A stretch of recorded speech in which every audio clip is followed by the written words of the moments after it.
জামায়াতের আমি দেখলাম তার ভেরিফাইড এক্স অ্যাকাউন্ট নাকি হ্যাক হয়েছিল, তখন নারীদের, কর্মজীবী নারীদের উনি বলছেন। এখন আবার দেখলাম একজন ধর্ষকের সে মুক্তি দাবি করতেছে। যারা স্বাধীনতা বিরোধী এবং মাদক প্রেমী তাদের মন খারাপ, কিন্তু আমাদের কিছু বন্ধুরা তারা দেখছে বাজেটে জান্নাত কার্ড নাই, এই জন্য তাদের মন খারাপ।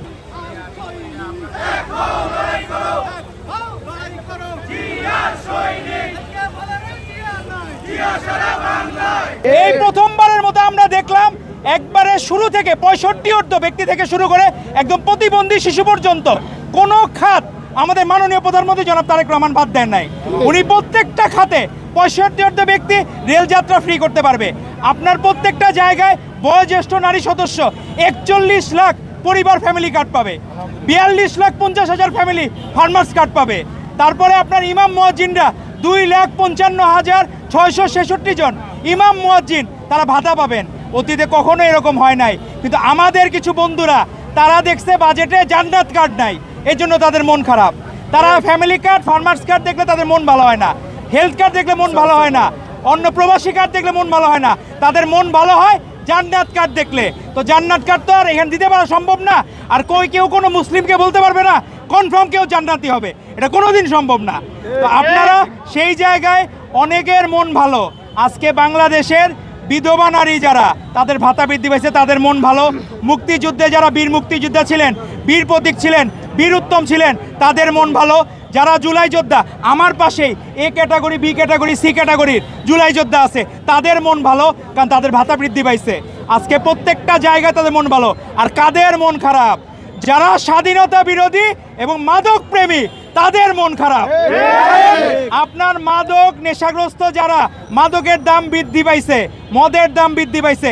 আপনি বাংলাদেশের মোটামুটি যারা বুদ্ধিমান বা যারা বিবেক বুদ্ধি রাখে তারা জানে মাদক মুক্ত সমাজ গড়ার জন্য মাদকের মূল্য অবশ্যই বৃদ্ধি করা প্রয়োজন।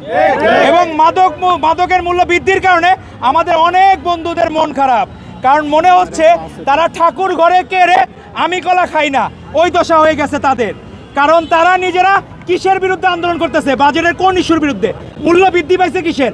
মাদকের মূল্য বৃদ্ধি পাইছে, গাঁজার মূল্য বৃদ্ধি পাইছে, মদ এগুলার মূল্য বৃদ্ধি পাইছে। আর দাম কমছে কোনগুলার? নিত্য প্রয়োজনীয় 60টা পণ্যের দাম কমছে। এইটা নিয়ে তো তারা বললো না, অ্যাপ্রিসিয়েট করলো না। তারা তো বললো না ইমাম মুয়াজ্জিনদের ভাতার জন্য এই খাত খোঁজে। কোন খাতে? বাজেটের আপনার দেখতে হবে কোন খাতে কত বরাদ্দ আছে।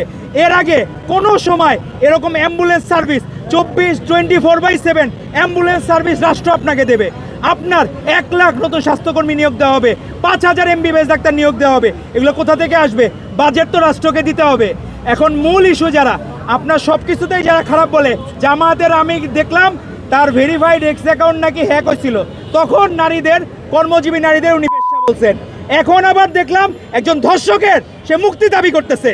তো বাংলাদেশের মানুষ এরকম রাজনীতি দেখতে চায় না। বাজেটের কোনো যৌক্তিক সমালোচনা থাকলে আপনারা অবশ্যই ডিবেট করবেন, অবশ্যই গঠনমূলক সমালোচনা করবেন, কিন্তু গঠনমূলক সমালোচনা না করে শুধুমাত্র নামমাত্র মাদকের মূল্য বৃদ্ধি, সেটা আবার আপনারা বিক্ষোভ করলেন। তো এটা তো আপনাদের পক্ষে যে হয়তোবা আপনারা মাদককে পেট্রোনাইজ করতে চান, কিন্তু আমাদের মাননীয় প্রধানমন্ত্রী জনাব তারেক রহমান বদ্ধপরিকর মাদক মুক্ত বাংলাদেশ গড়ার জন্য, এবং ন্যূনতম ছাড় দিবেন না। প্রত্যেকটা জায়গায় আমাদের অনেক বন্ধুরা, আমরা ছোটবেলায় যখন পড়েছি, কেউ স্কুল ব্যাগের অভাবে, কেউ স্কুলের ড্রেসের অভাবে, কেউ স্কুলের জুতার অভাবে স্কুলে যেতে পারতো না। এই প্রথম মানবিক প্রধানমন্ত্রী আমরা পেয়েছি যে এই ছোট জায়গায় যে মাধ্যমিকে যারা পড়বে এবং যারা প্রাথমিক শিক্ষায় যারা থাকবে তাদের প্রত্যেককে স্কুল ব্যাগ, ড্রেস এবং জুতা দেওয়া হবে। এই যে পুরস্কার, এই জন্য আমরা মাননীয় প্রধানমন্ত্রী জনাব তারেক রহমানকে ধন্যবাদ জানাই। শিক্ষা ক্ষেত্রে, স্বাস্থ্য ক্ষেত্রে, সকল ক্ষেত্রে উনি যে একটা দৃষ্টান্ত নজির স্থাপন করেছেন, এর দ্বারা প্রমাণিত হয় বাংলাদেশ প্রধানমন্ত্রী হচ্ছেন জনাব তারেক রহমান।